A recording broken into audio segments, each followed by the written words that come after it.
A gente já vai trazer a introdução direitinho e o tema, mas eu queria fazer um convite primeiro a nós assistirmos esse vídeo. É um experimento real que foi feito para ilustrar as questões de ondas, de ressonância. Chama-se Espantosa Experiência com Ressonância. Está lá no YouTube. E a gente vai comentando conforme o tempo vai passando. Pode saltar. Se você quer encontrar os segredos do universo, pense em termos de energia, frequência e vibração. Nikola Tesla, um grande cientista da nossa modernidade. Talvez seja melhor, né?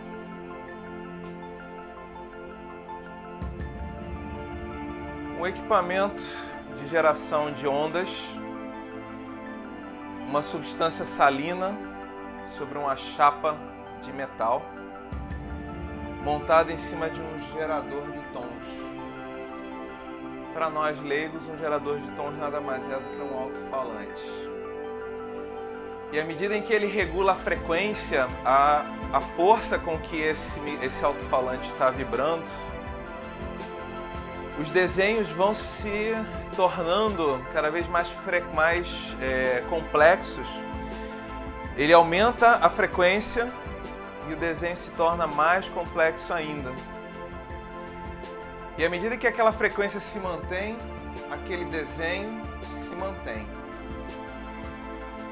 Obviamente, a estrutura do desenho está relacionada com o peso do sal, com o tamanho dos grãos, com a estrutura da placa. Mas todas as vezes que nós repetirmos esta experiência com o mesmo sal, com a mesma placa, na mesma frequência, teremos o mesmo desenho. É interessante observar também que enquanto o desenho vai se ajustando, há uma certa incerteza com relação à forma final, que sai de um estágio e entra para o outro, até se manter constante. Há uma certa confusão, há uma certa indefinição, né, das partículas que vão vibrando, vão sacudindo em cima dessa placa e vão se ajustando naquele desenho. A gente não vai entrar nas perspectivas mais técnicas, né, da história. Tem toda uma questão aí, né, da frequência dessas ondas, essas relações da vibração, a velocidade com que está vibrando. O que é importante pensarmos é que essa frequência que ele está indicando da placa é a velocidade com que o ímã está sendo acionado e desligado no emissor que está embaixo da placa de metal. Quanto maior a frequência, mais vezes esse ímã recebe e desliga o fluxo energético, fazendo com que a película em cima vibre e fazendo, consequentemente, com que a placa de metal vibre. Desenhos cada vez mais complexos, desenhos sempre com a figura constante para aquela dada frequência. Mesmo que nós bagunçássemos todo o sal em cima da placa e ligássemos naquela frequência, teríamos o mesmo desenho novamente. Um outro detalhe interessante é que quanto mais finas forem as partículas desse sal, mais complexos e detalhados serão esses desenhos também. Quanto mais grossas as partículas, menos detalhes nós temos na definição dessas ilustrações.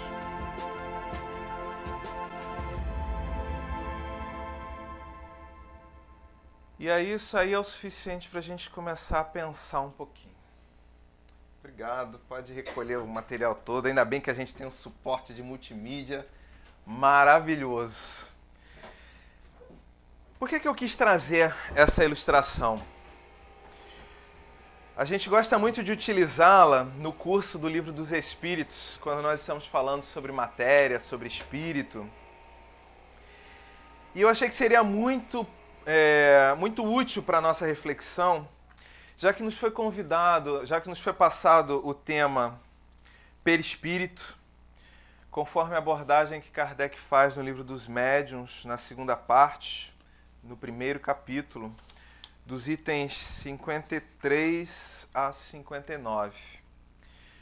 Kardec procura refletir sobre o que seria essa estrutura chamada perispírito, que alguns de nós espíritas escutamos a exaustão, que todos temos um perispírito, que o perispírito é o corpo de relação do espírito na erraticidade, ou seja, quando está desencarnado, que no momento em que esse espírito reencarna, é exatamente esse perispírito que vai nortear a formação, as divisões celulares de nossos corpos físicos, construindo as nossas estruturas corpóreas, norteando em conjunto com o nosso código genético a formação de nossos corpos.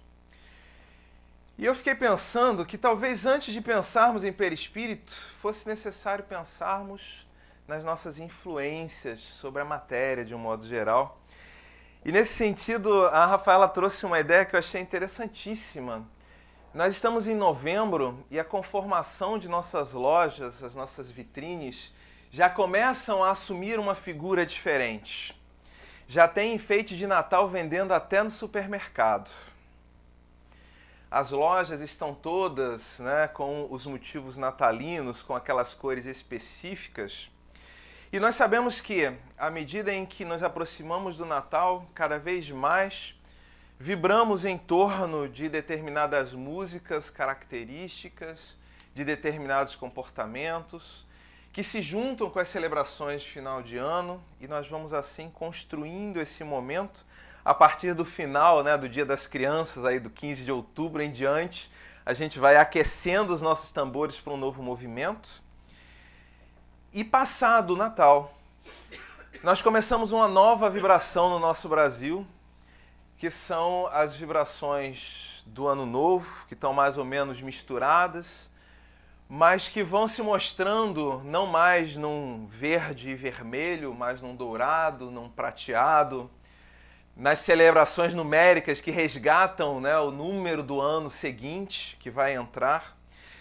E na sequência, ao passarmos o Ano Novo, que geralmente é celebrado não com árvores de Natal, mas com fogos de artifício, com coisas luminosas, nós vamos adentrando uma outra vibração, que é a vibração do Carnaval, que esse ano eu acho que vai demorar um pouquinho mais para entrar, porque vem em março, mas que assume uma outra característica e a nossa sociedade vai se transformando em função não da data, mas do significado que essa data tem para nós, sociedade.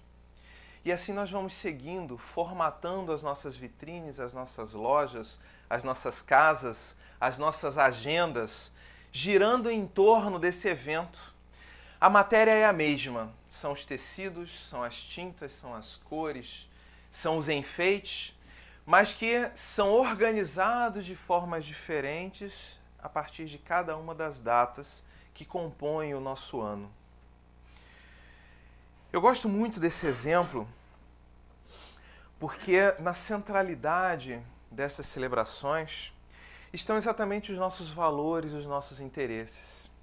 Eu, em função desse período agora de eleições, eu resgatei um amigo, tive a oportunidade de trabalhar com ele quase 10 anos atrás, e em função de nossas posições políticas divergentes e a possibilidade, o desejo de dialogar, acabamos nos reencontrando pelas linhas das redes sociais e temos conversado muito.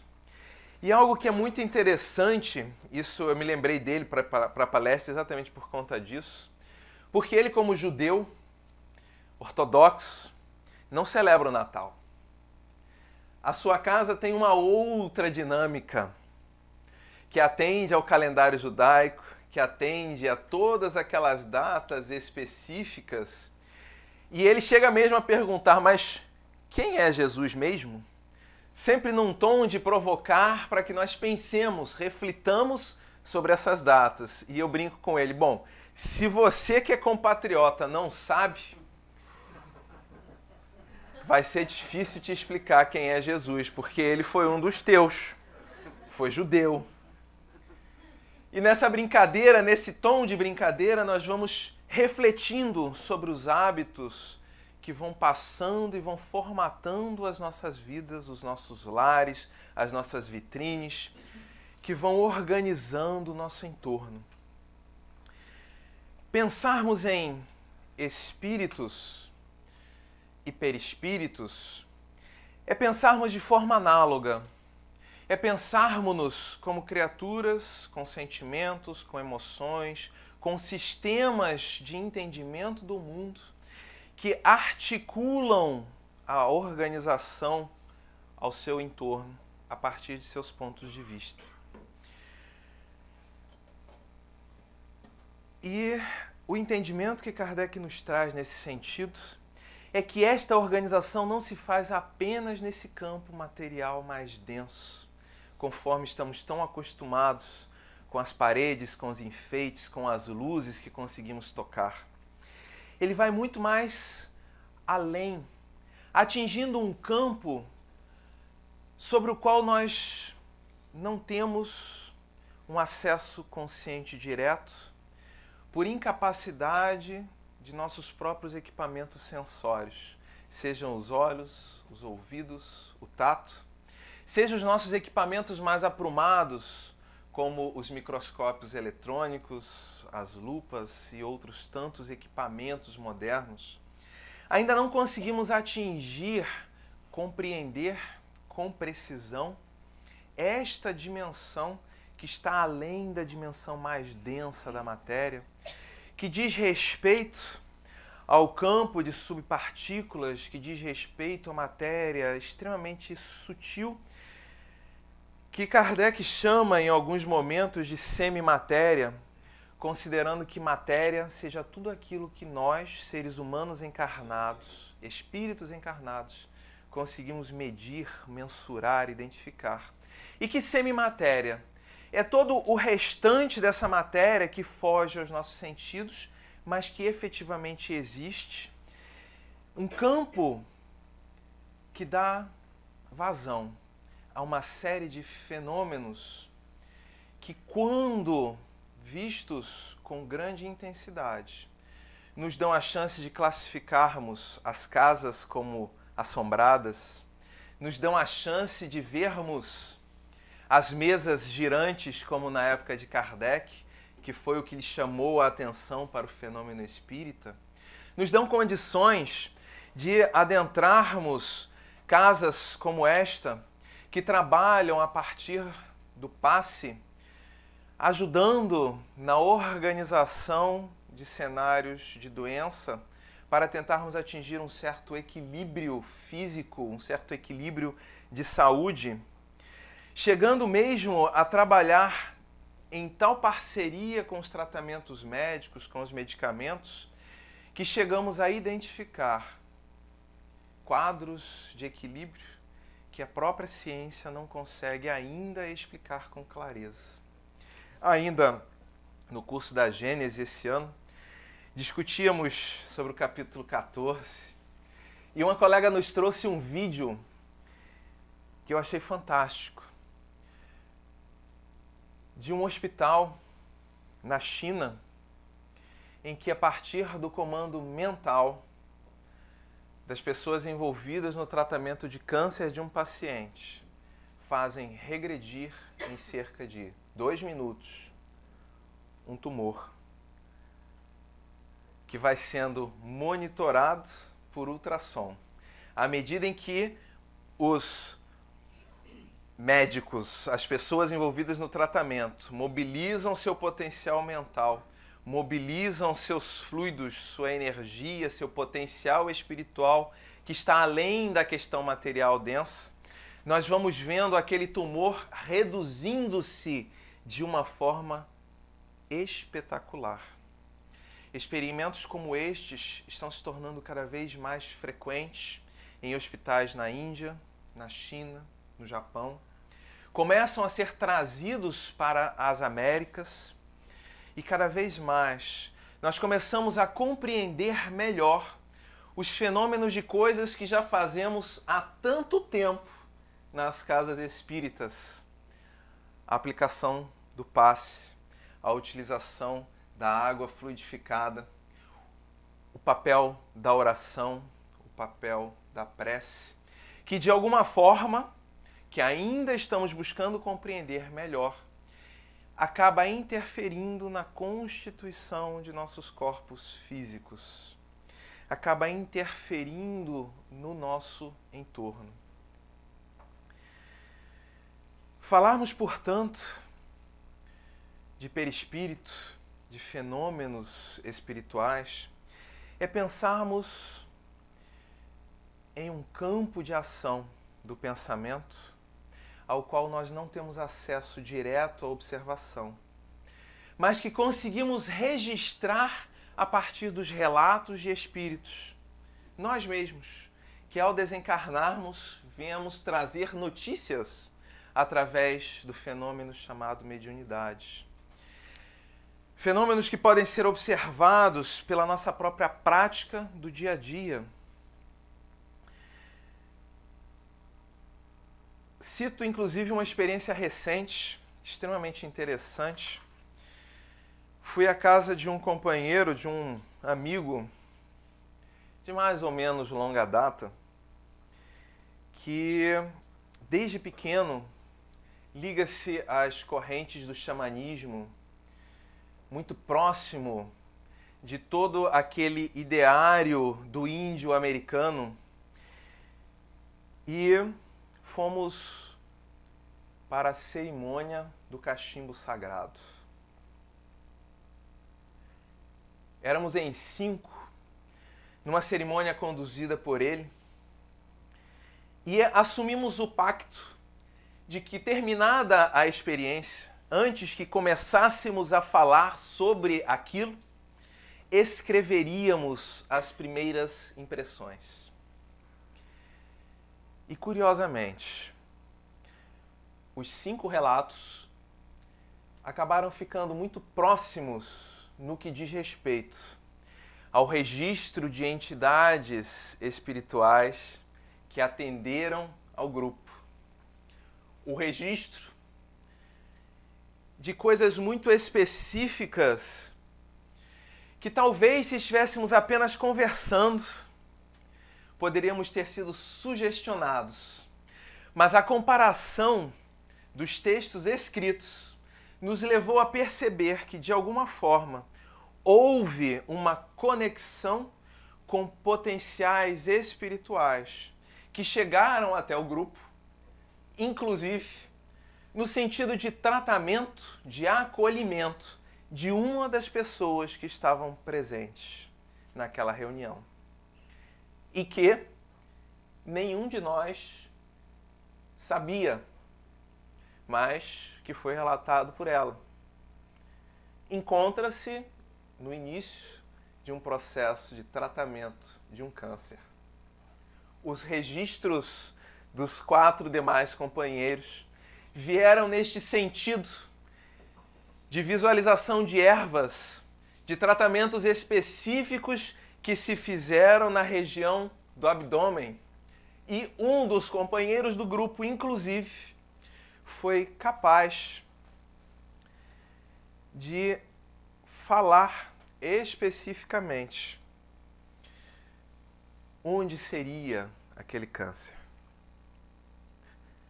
Fenômenos que são possíveis porque falam de uma realidade concreta, não falam de uma abstração de ideias. Quando Kardec aborda esta ideia do perispírito, as primeiras informações que ele nos traz no Livro dos Médiuns é que o perispírito é efetivamente um corpo, possui matéria e se organiza de uma forma muito típica, característica de nosso estado de humanidade. Responde ao nosso padrão evolutivo, às nossas capacidades de pensamento, de sentimento, às nossas emoções. O espírito é, portanto, não uma ideia abstrata que nós fazemos, como uma possível explicação para o depois da morte.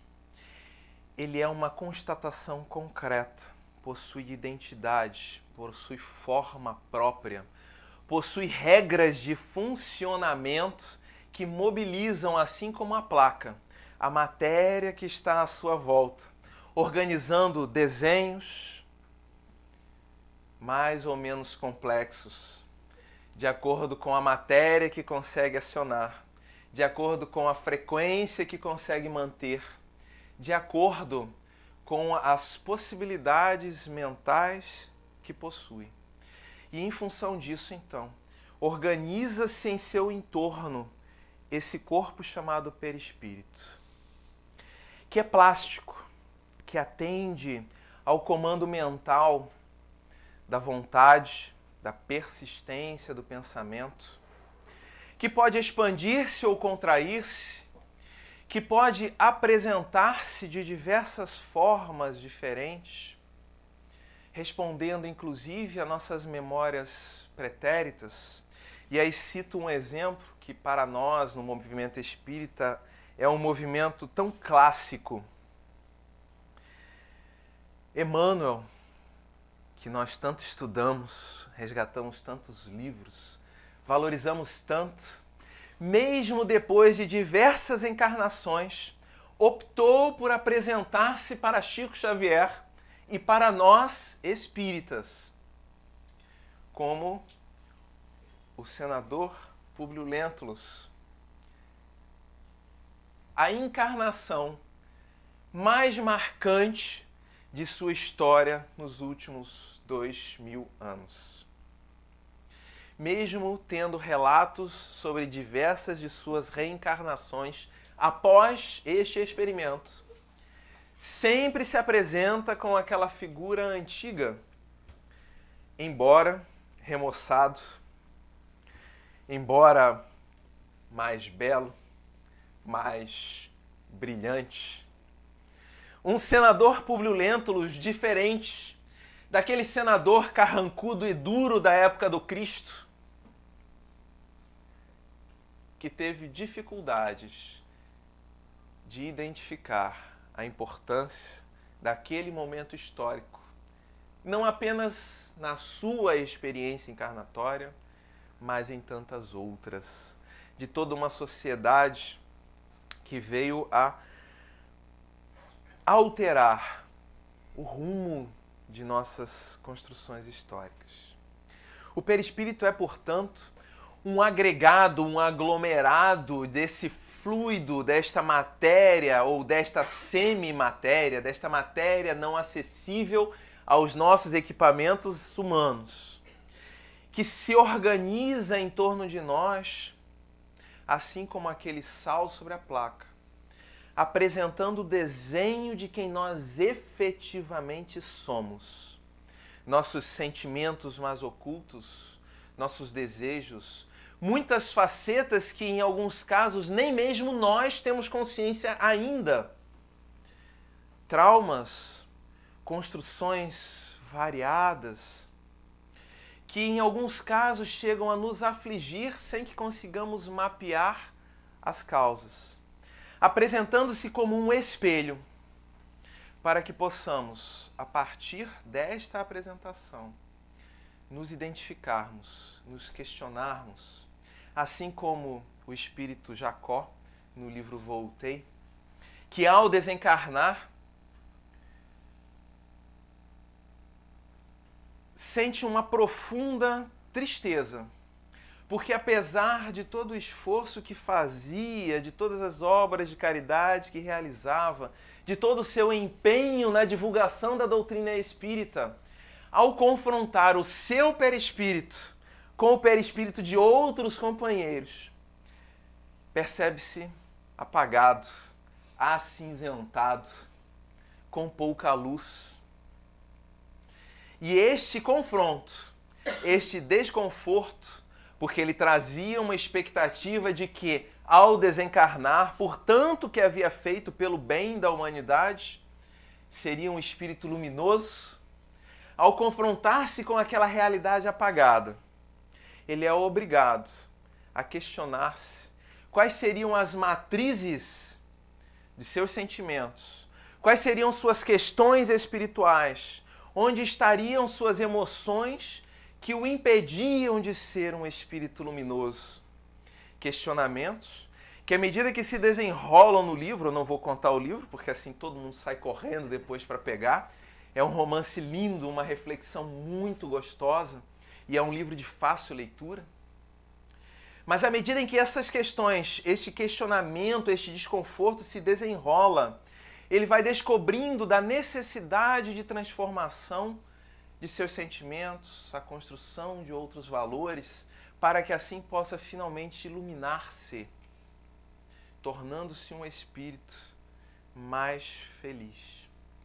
O perispírito é, portanto, não apenas a nossa ferramenta de operação no mundo dos espíritos e a matriz de formação de nossos corpos físicos, mas é também este espelho através do qual nós conseguimos ter acesso à nossa própria essência, através do qual nós somos capazes de minimamente identificarmos as pendências e as conquistas. Porque nós, espíritos imperfeitos que estamos em um mundo de provas e expiações como a Terra, trazemos as nossas dificuldades, os nossos traumas, os nossos problemas, mas nossas vidas não são compostas apenas destes valores. São muitas as conquistas que nos trouxeram até aqui. São muitos os valores até aqui construídos e estes, naturalmente, refletem na construção desse perispírito, mais ou menos plástico, que vai atendendo a nossa dinâmica de pensamento e vai formulando novas possibilidades de reencarnação.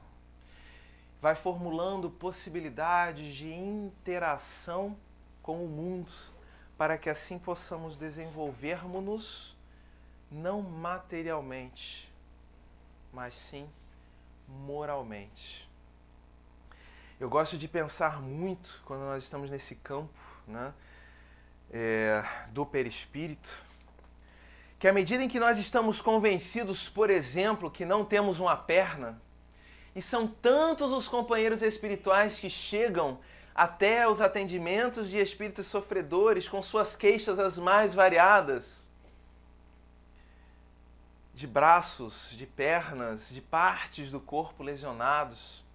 À medida em que nós vamos estudando a literatura, nós percebemos que, se estes espíritos não são capazes de reorganizarem os seus pensamentos e assim moldarem seus perispíritos com situações de saúde mais plenas, ao reencarnarem, imprimirão em suas estruturas de divisão celular algum tipo de malefício naquele campo. No mês passado estivemos com uma companheira que falava da certeza que ela tinha sobre determinados problemas de saúde que carrega, que estariam associados a questões morais que ela trazia até o presente momento.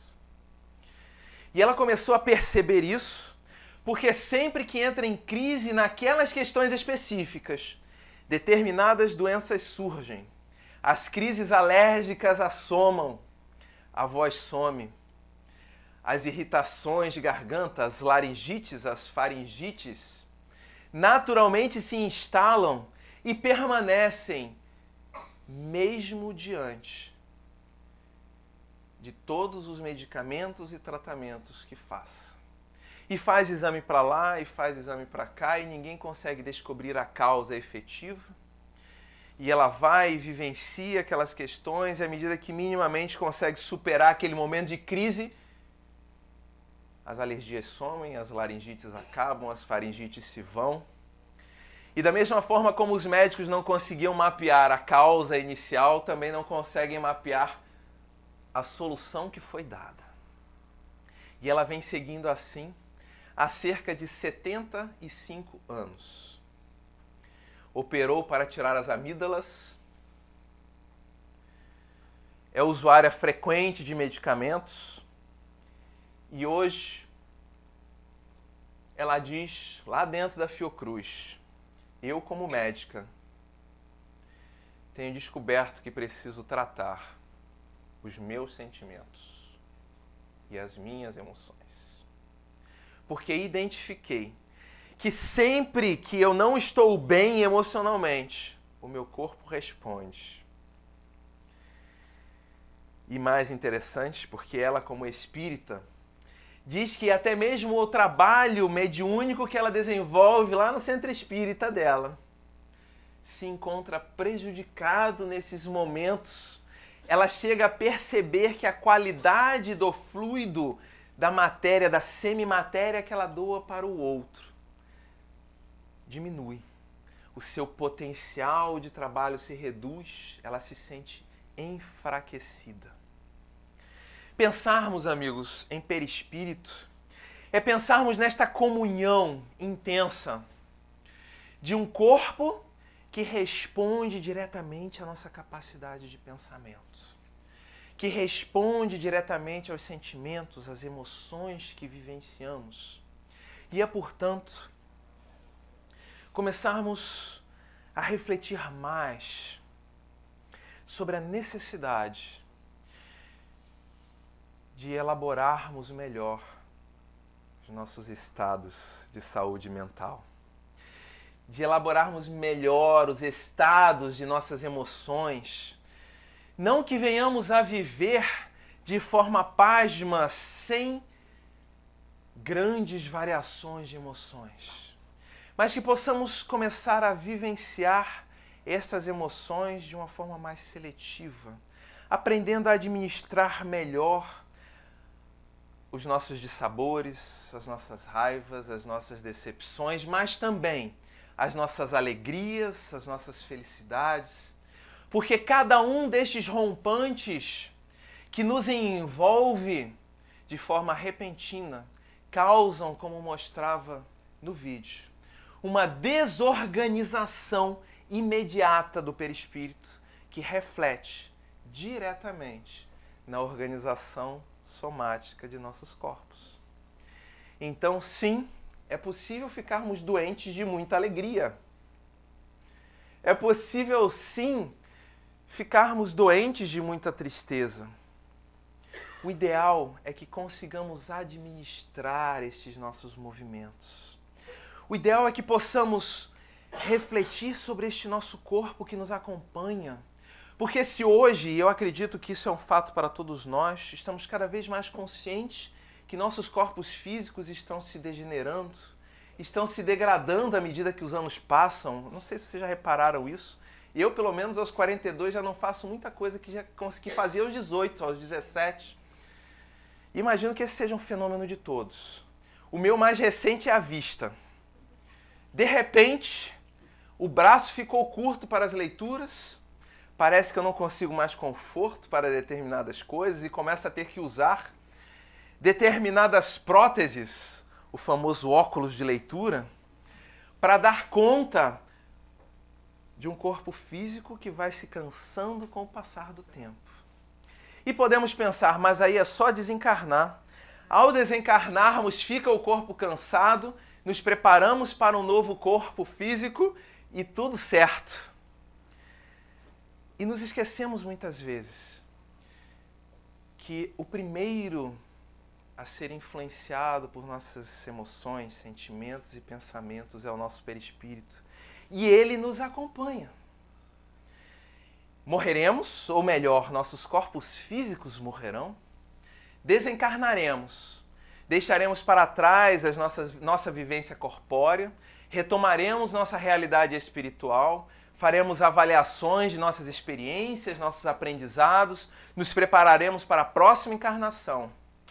E todo este movimento será feito com a mesma estrutura perispiritual que tem nos acompanhado há tanto tempo.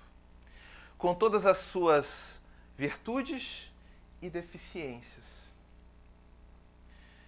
que podem ser transformados a partir de nosso próprio comando mental.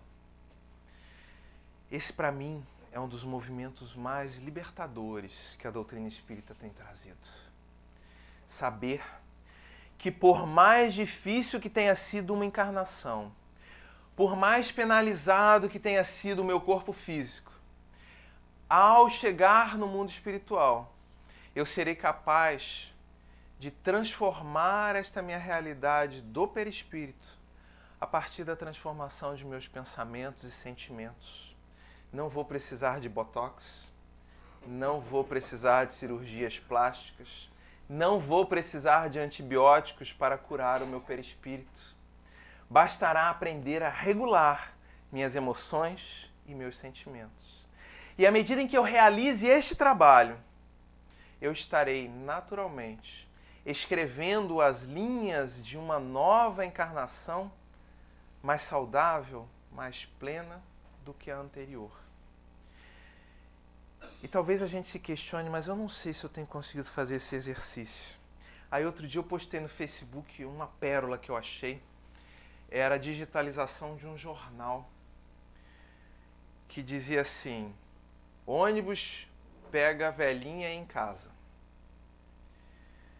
O jornal era de 1920. E a matéria, na realidade, é assim: ônibus pega a velhinha de 40 anos em casa. E aí eu, curiosamente, fui pesquisar a expectativa de vida em 1920. Era em torno de 40 anos. Hoje, 40 anos, estamos novos, começando nossas vidas. Terminamos nossos doutorados, terminamos nossos mestrados, estamos cada vez mais vigorosos em nossas funções profissionais. Muitos estamos começando a pensar se vamos ter filhos.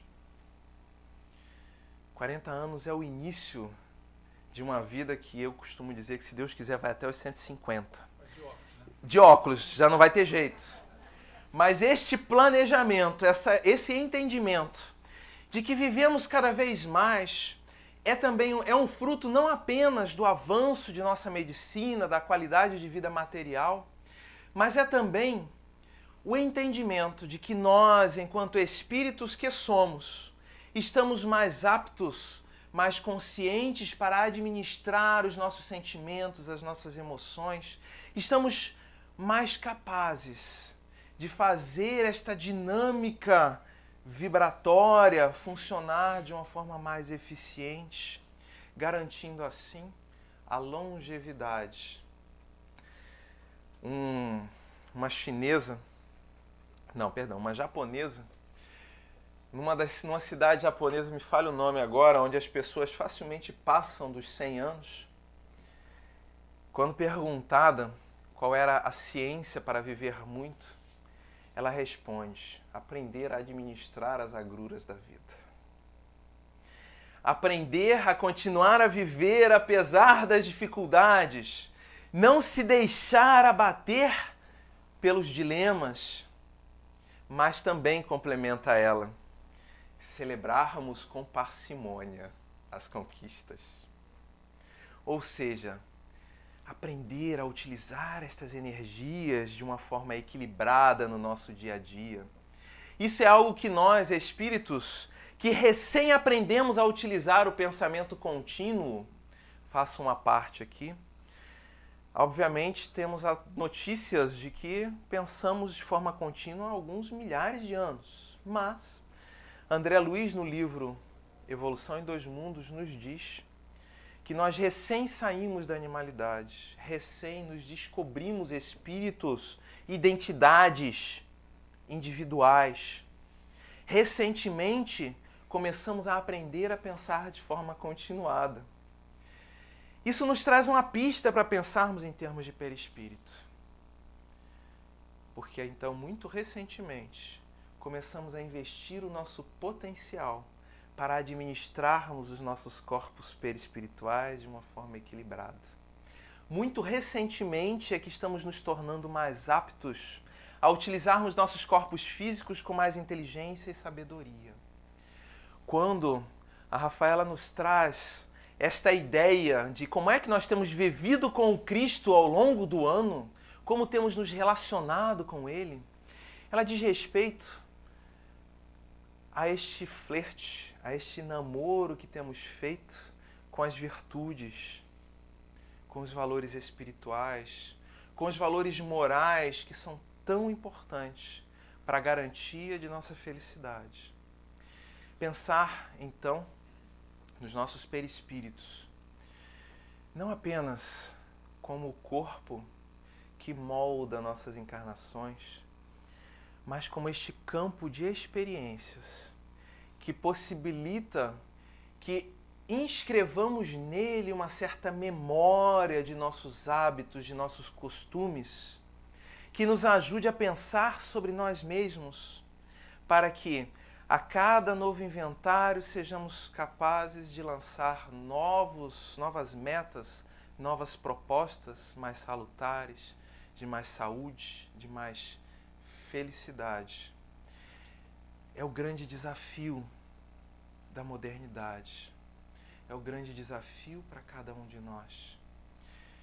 Possamos investir nesta percepção de nossos corpos perispirituais como nossos corpos reais, que funcionam como um grande filtro de quem nós somos, apresentando suas facetas, nos possibilitando a identificação de nossas questões mais escondidas no consciente, nos trazendo pistas, assim como trouxeram para Jacó no livro Voltei, nos trazendo pistas que podem nos ajudar nessa nossa jornada de construção da felicidade que tanto almejamos.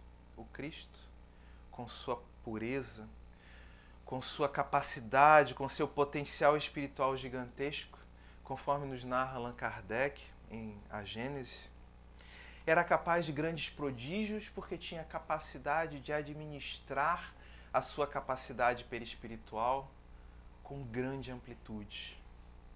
Sentia-se mais liberto do corpo físico e vivia a sua realidade espiritual, mas fez por onde atingir esse ponto. Possamos então, amigos, vivermos as nossas questões materiais, físicas, mas sem deixarmos de lado a perspectiva de que somos espíritos imortais que possuem um corpo semimaterial, o perispírito, que responde diretamente aos nossos pensamentos, nossos sentimentos, funcionando como um registro efetivo de quem nós somos no mundo, para que possamos assim nos conscientizarmos de quem nós somos no mundo e atuarmos transformando os valores necessários para que ele seja um corpo mais leve, mais belo, mais suave, mais luminoso e, portanto, construtor de encarnações muito mais plenas, vigorosas, saudáveis e longevas. Paz e bem a todos. Agradecemos